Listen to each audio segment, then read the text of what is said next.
예수님은 계속해서 산상수훈의 말씀을 통해서 천국 백성의 삶에 대해서 이야기하고 계십니다. 오늘 본문은 구약 율법 가운데 가장 보편적으로 언급되는 간음죄에 대해서 말씀하십니다. 예수님은 이 말씀을 통해서 천국 백성은 거룩에 대해서 보다 철저하고 광범위한 기준을 가지고 살아야 될 것을 말씀하고 계십니다.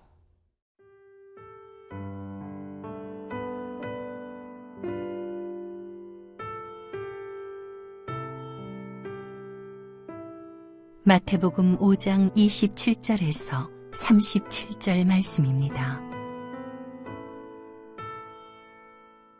또 간음하지 말라 하였다는 것을 너희가 들었으나 나는 너희에게 이르노니 음욕을 품고 여자를 보는 자마다 마음에 이미 간음하였느니라. 만일 네 오른 눈이 너로 실족하게 하거든 빼어내버리라. 네 백체 중 하나가 없어지고 온몸이 지옥에 던져지지 않는 것이 유익하며, 또한 만일 네 오른손이 너로 실족하게 하거든 찍어내버리라. 네 백체 중 하나가 없어지고 온몸이 지옥에 던져지지 않는 것이 유익하니라. 또 일러스되 누구든지 아내를 버리려거든 이혼 증서를 줄 것이라 하였으나 나는 너희에게 이르노니 누구든지 음행한 이유 없이 아내를 버리면 이는 그로 간음하게 하며, 또 누구든지 버림받은 여자에게 장가드는 자도 간음함이니라.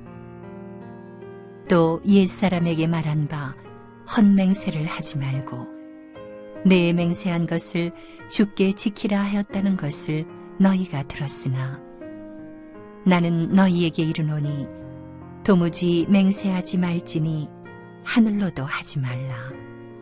이는 하나님의 보좌임이요 땅으로도 하지 말라. 이는 하나님의 발등상임이요 예루살렘으로도 하지 말라. 이는 큰 임금의 성임이요 내 머리로도 하지 말라. 이는 내가 한 터럭도 희고 검게 할 수 없음이라. 오직 너희 말은 옳다 옳다 아니라 아니라 하라. 이에서 지나는 것은 악으로부터 나느니라. 율법에서는 간음의 행위에 대해서 간음죄다라고 규정하고 있습니다. 그런데 오늘 본문에서 예수님은 산상수훈을 통해서 마음의 음행을 품고 여자를 보는 것까지도 간음죄에 해당한다라고 말씀하고 있습니다. 27절, 28절을 같이 보시겠습니다. 또 간음하지 말라 하였다는 것을 너희가 들었으나 나는 너희에게 이르노니 음욕을 품고 여자를 보는 자마다 마음에 이미 간음하였느니라. 음욕을 품고 여자를 본다라는 것의 정확한 의미는 음욕을 목적으로 하고서 그 목적을 이루기 위해서 여자를 쳐다본다라는 것이죠. 비록 행위적으로 구체적인 음행을 저지르지는 않았지만 이미 마음속으로 음행의 생각을 가졌기 때문에 그것이 죄다라고 주님은 말씀하고 계시는 것입니다. 그 이유는 무엇일까요? 그것은 산상수훈을 통해서 예수님은 마음속에 있는 그 죄까지도 하나님 앞에 죄로서 간주된다라는 것을 이야기하고 계시기 때문입니다. 하나님께서 왜 이토록 철저하게 음행에 대해서 예수님을 통해서 말씀하십니까? 하나님의 백성은 거룩한 백성입니다. 하나님의 백성이 거룩함 가운데 있을 때에 하나님은 이스라엘 가운데 임재하셨습니다. 하나님의 백성의 거룩함을 통해서 하나님의 하나님 되심을 모든 민족과 열방 가운데 드러내시는 것이죠. 그래서 이 하나님 백성의 거룩을 깨는 것이 바로 죄인데, 그 죄는 마음으로부터 시작되는 것을 하나님이 아시기 때문입니다. 마음속에 음란한 생각을 가지고 있으면은 어떤 상황과 조건이 주어지면은 그것은 반드시 음행의 범죄로 이어지기 때문인 것이죠. 오늘 예수님께서는 산상수훈을 통해서 두 번째, 그래서 하나님의 백성이 거룩함을 유지하기 위해서는 먼저 마음으로부터 결단해야 된다라는 것을 다시 한번 강조해 말씀하고 있습니다. 만일 내 눈이 실족하거든 내 눈을 빼어버리라. 만일 내 오른손이 너로 실족하게 하거든 그 손을 찍어내어 버려야 된다. 그렇게 해야 되는 이유는 그렇게 함으로써 온몸이 지옥에 던져지는 것을 면하기 때문이다라고 말씀하고 있습니다. 죄라는 것은 처음에는 내가 죄를 짓는 것으로 시작하지만 죄가 또 다른 큰 죄를 가져오고 결국 죄로 인해서 한 개인이 파멸하는 지경에까지 다다르게 되는 것이죠. 왜 우리 안에 음행을 비롯해서 많은 죄들이 그토록 끊어지지 않는 것입니까? 그것은 우리의 마음 깊은 곳에서 그 죄에 대해서 끊고자 하는 마음이 없기 때문입니다. 그 죄를 용인하고 그리고 그 죄 가운데 거하는 것을 즐거워하는, 즐기는 그러한 동기들이 남아있기 때문인 것이죠. 결국 그것이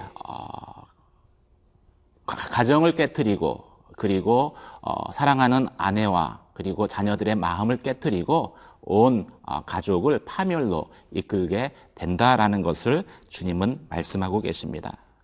그래서 우리 안에 죄의 마음이 생겨날 때부터 우리는 이 죄를 끊겠다라는, 이 마음의 죄부터 끊겠다라는 분명한 결단이 없으면 죄는 절대 끊어지지 않는 것이지요. 오늘 예수님께서는 더 나아가서 남을 음행하도록 조장하는 행위도 간음죄에 해당한다라고 말씀하고 있습니다. 구약의 율법에서는 아내에게 이혼 증서를 주고 이혼을 하는 것은 합법이었습니다. 하나님께서 이 법을 제정하신 이유는 여자들을 보호하고 가정을 지키게 하기 위한 것이죠. 그런데 죄된 인간들, 특히 남자들이 어떠한 동기에서든 이혼하고 싶은 마음이 생길 때에는 그 아내의 사소한 행동을 트집 삼아서 이혼 증서를 남발하고 이혼하는 일들이 많아지게 되었습니다. 이것이 예수님 당시에 있었던 현상이죠. 심지어는 하루 만에 이혼하면서 내가 이혼 증서를 주었기 때문에 이것은 죄가 아니다라고 하며 성적인 방종을 행하는 사회 현상도 있었습니다. 하나님께서는 그것이 하나님의 율법의 목적과 의도에 어긋난다라는 것을 말씀하고 계시는 것이죠. 그래서 예수님을 통해서 아내가 음행하지 않았는데 이혼 증서를 주고 이혼을 하는 것은 그 이혼이 하나님 앞에 합당하지 않기 때문에 그 이혼한 아내가 결국 다른 남자와 결혼하면 그 남자도 음행하는 것이고 아내도 음행하는 것이 된다라고 오늘 산상수훈을 통해서 말씀하고 있는 것입니다. 왜 이토록 강경하게 예수님께서는 음행에 대해서 말씀하실까요? 그것은 성도의 몸이 하나님이 거하시는 거룩한 성전이기 때문일 것입니다. 육체의 거룩을 잃는 것은 영적인 거룩을 잃는 것과 연결되기 때문인 것이죠. 그래서 비록 사회적으로 이제 간통죄가 폐지되는 그러한 상황들, 그리고 음행에 대해서 사랑이란 이유로 많이 미화되는 그런 환경들 가운데에서도 하나님의 백성은 그 세상의 법을 좇는 것이 아니라 보다 높은 하늘의 법을 좇아야 된다라고 오늘 예수님 산상수훈을 통해서 말씀하고 계시는 것입니다. 사랑하는 성도 여러분, 세상의 법이 아니라 하나님의 법 가운데에서 거룩함으로 그리고 주님 앞에 나아가는 저와 여러분 되시기를 주님의 이름으로 축원합니다.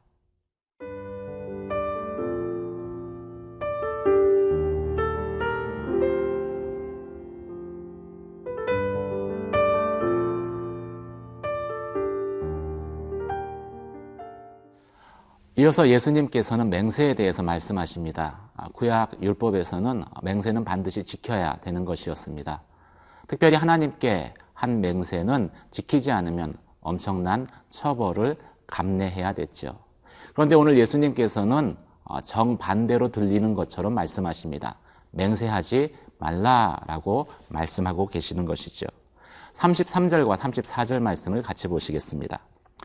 또 옛사람에게 말한 바 헛맹세를 하지 말고 내 맹세한 것을 주께 지키라 하였다는 것을 너희가 들었으나 나는 너희에게 이르노니 도무지 맹세하지 말지니 하늘로도 하지 말라. 이는 하나님의 보좌임이요. 예수님께서 왜 맹세하지 말라라고 말씀하십니까? 그 당시에는 하나님의 이름으로 맹세하는 것들을 두려워해서 하나님의 이름 대신에 땅의 이름으로 또 하늘의 이름으로 심지어는 예루살렘의 이름으로 맹세하는 일들이 많았습니다. 그런데 그렇게 맹세하는 이유는 맹세를 지키지 못했을 때 회피하기 위한 것이지요.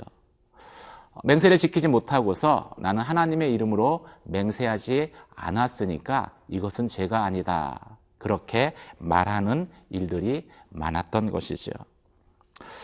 그런데 예수님께서는 그것이 잘못됐다라는 것을 지적하고 계십니다. 첫 번째 이유는 어디에 이름을 걸고 맹세하든지 그곳은 하나님이 다스리는 곳이기 때문에 결국 하나님의 이름으로 맹세하는 것과 똑같기 때문인 것이죠.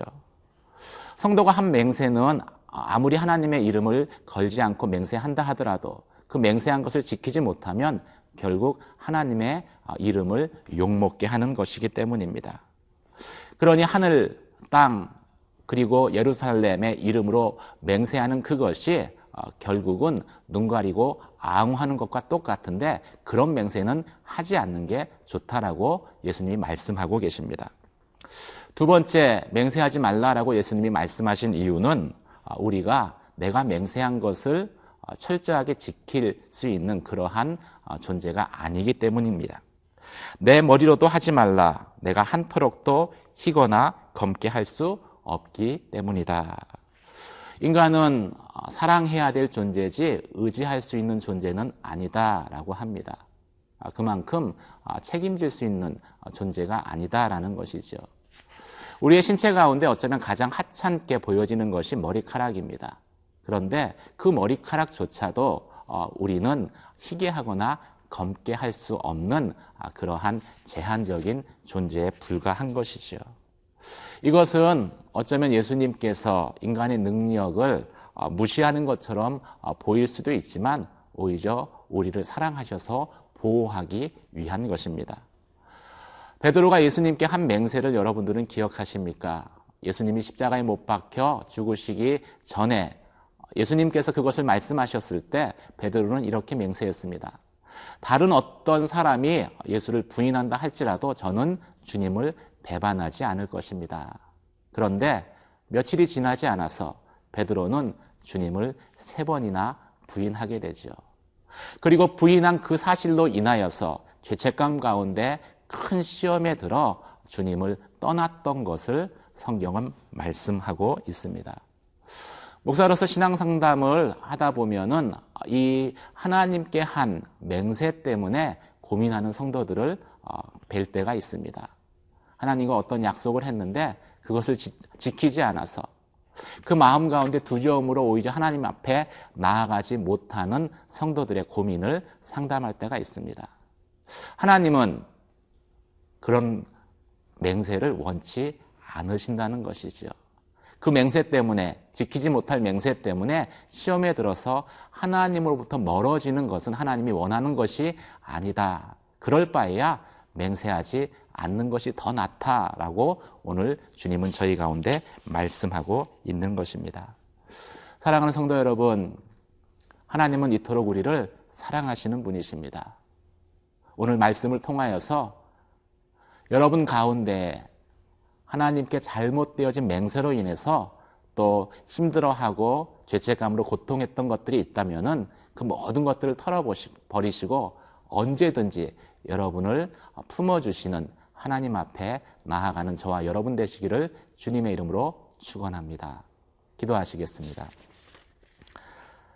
하나님, 저희를 거룩하게 부르셨습니다. 세상의 기준이 아니라 하나님 나라의 백성의 기준을 가지고 마음으로부터도 음행을 허용치 않는 거룩함으로 주님 앞에 살게 하여 주시옵소서. 매일매일의 삶 가운데에 하나님을 인정하게 하여 주시고, 그리고 매 순간순간 나와 함께 하시는 하나님과의 친밀함 가운데에 믿음으로 동행하는 삶을 살게 하여 주시옵소서. 예수님 이름으로 기도드립니다. 아멘.